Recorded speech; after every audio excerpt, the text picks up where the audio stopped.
안녕하세요. 일신사입니다.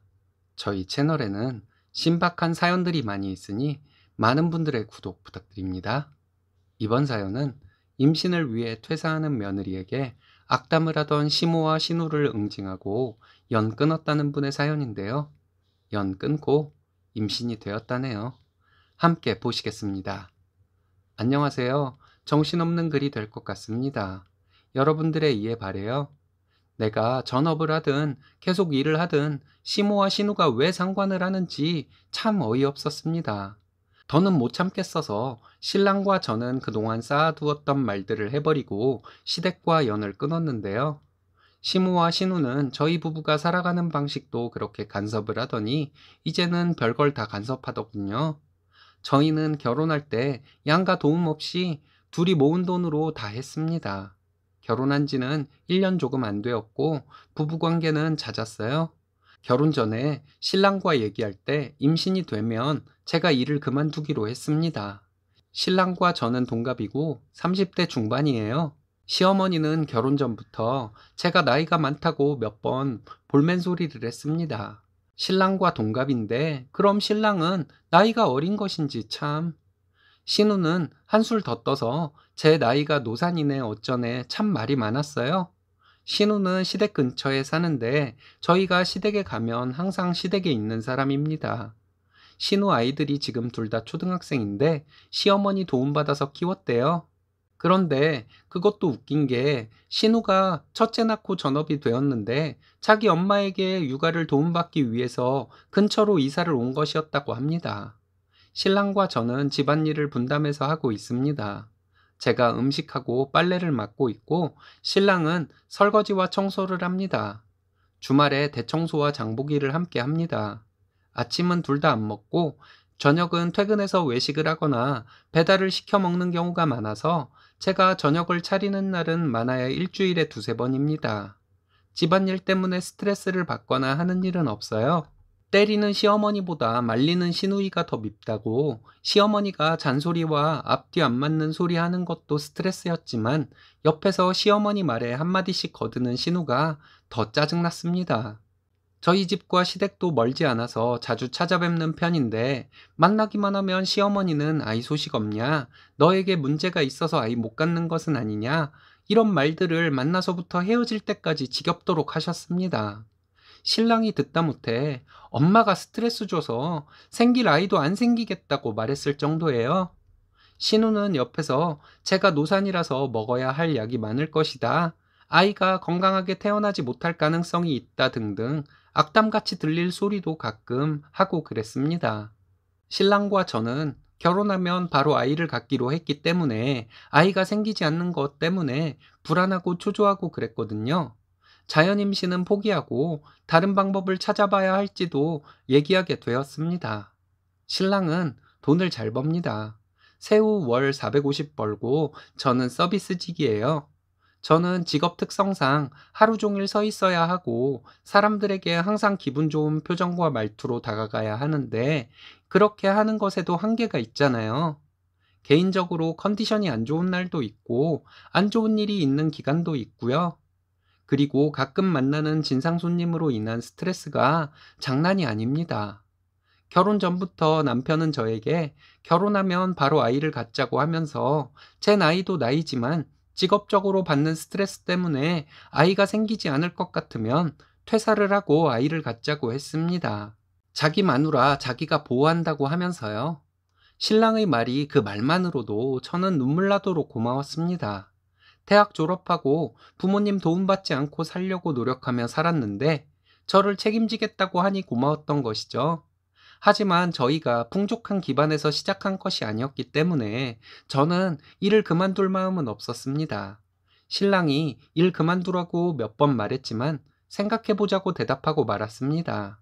그러던 중에 제가 무릎이 안 좋아져서 힘들어하고 있었는데 신랑이 잘 되었다고 퇴사하고 무릎 아픈 거 병원도 다니고 쉬면서 아이를 갖자고 했습니다. 말은 참 고마운데 막상 일을 그만두려니 겁이 나기도 했어요. 신랑이 자기가 투잡을 뛰어서라도 저와 아이를 먹여 살릴 것이니 걱정 말고 그만두라고 해서 신랑에게 고마운 마음으로 일을 그만두게 되었습니다. 회사에서 새로 직원을 뽑고 인수인계를 제가 일주일간 해주게 되었는데 그 기간에 시댁에 가서 퇴사할 예정이라고 얘기를 하게 되었습니다. 그냥 자연스럽게 얘기가 나온 것이었어요. 시어머니 반응이 너무 섭섭했습니다. 아기가 생기면 그때 일을 그만두는 것이지 무슨 아기를 갖기 위해 집에서 놀고 먹냐고 하시더군요. 신우는 옆에서 요즘 집에서 노는 여자가 어디 있냐고, 직업에 대한 자부심을 가지고 사는 여자들이 얼마나 많은 줄 아냐고 하는데 어이없어서, 그럼 형님은 집에서 노는 것이냐고 했더니 자기는 아이 둘이 있으니 다른 얘기라고 하더군요. 신랑이 제가 무릎이 안 좋아진 것도 있고 직업 특성이 스트레스가 많은 것이라서 무릎 치료도 해야 하고 마음 편히 있어야 아이가 생길 것 같아서 결정한 것이니 상관 말라고 하는데도 시어머니는 제가 아들에게 빌붙어 산다고 계속 화내듯이 말을 하더라고요. 일하지 않는 자 먹지도 말라고 했다는 말까지 예를 들어가면서 말씀하시는데 시어머니와 신우가 드디어 쌍으로 미쳤나 했습니다. 신랑이 엄마랑 누나 말 듣고 제가 계속 일하다가 아이 계속 안 생기면 그 원망이 엄마랑 누나에게 갈 텐데 무슨 책임을 지려고 말을 그렇게 나오는 대로 하냐고 했어요. 신우는 저에게 남편에게 빌붙어 살 생각이면 이혼하라고까지 하더군요. 신랑이 그걸 왜 누나가 결정하냐고 됐다고 하면서 이제 여기 안 온다고 했습니다. 우린 우리끼리 잘 살 테니 누나랑 엄마나 서로 의지하면서 잘 살라고 말했습니다. 시어머니는 남편에게 마누라 치마폭에 쌓여서 어쩌고 하시는데 제가 시어머니에게 그랬습니다. 형님은 애들 다 커서 일 나가도 되는데도 일 안 하고 있는데 그건 왜 말씀 안 하시고 저한테만 그러세요? 했더니 너희 얘기를 하는데 왜 다른 얘기를 하냐고 하시더군요. 형님은 놀고 먹으면서 시댁에 와서 어머니랑 맨날 못된 짓 할 궁리나 하고 있어야 해서 그러는 것이냐고 했어요. 두 분이 맨날 만나서 남들 흉보고 음식이나 해먹고 있으니 살이나 찌고 그러는데 남들이 뭐라고 하겠냐고 했어요. 남편이 옆에서 뭐라고 하긴 못된 돼지들이라고 하겠지. 이러는데 저 웃음 터질 뻔했습니다. 신랑이 시어머니에게 앞으로 여기 안 온다고 연락도 하지 말라고 하더니 우리 나중에 애 낳으면 보러 올 생각도 하지 말라고 했습니다. 그리고 저보고 가자고 하더라고요. 신랑 따라 나서면서 제가 그랬어요. 형님, 일자리 알아보세요. 일하지 않는 자 먹지도 말래잖아요. 그렇게 놀고 먹다가 고모부한테 쫓겨나요. 이러고 나왔습니다. 신랑이 씩씩대면서 다시는 자기 식구들 안 보고 살 것이라고 내 마누라 내 새끼 건드리는 것들은 다 가만 안 둘 것이라고 하더라고요. 그 뒤로 저는 직장에서 인수인계 끝나고 집에서 쉬면서 병원 다녔습니다. 집에서 편하게 있으니까 마음도 편하고 40kg대였던 몸무게도 늘었어요. 그러더니 생리가 멈춰서 임태기 해보니까 두 줄이 보이더군요. 신랑에게 전화했더니 신랑은 회사 조퇴하고 달려왔습니다. 병원 갔더니 임신 6주라고 하더군요. 요즘 신랑과 저는 꿈속에서 사는 것 같이 행복합니다. 신랑은 집에서 아무것도 하지 말고 놀고만 있으라고 저에게 협박을 합니다. 신랑을 배려하는 마음으로 저는 진짜 아무 일도 안 하고 있죠.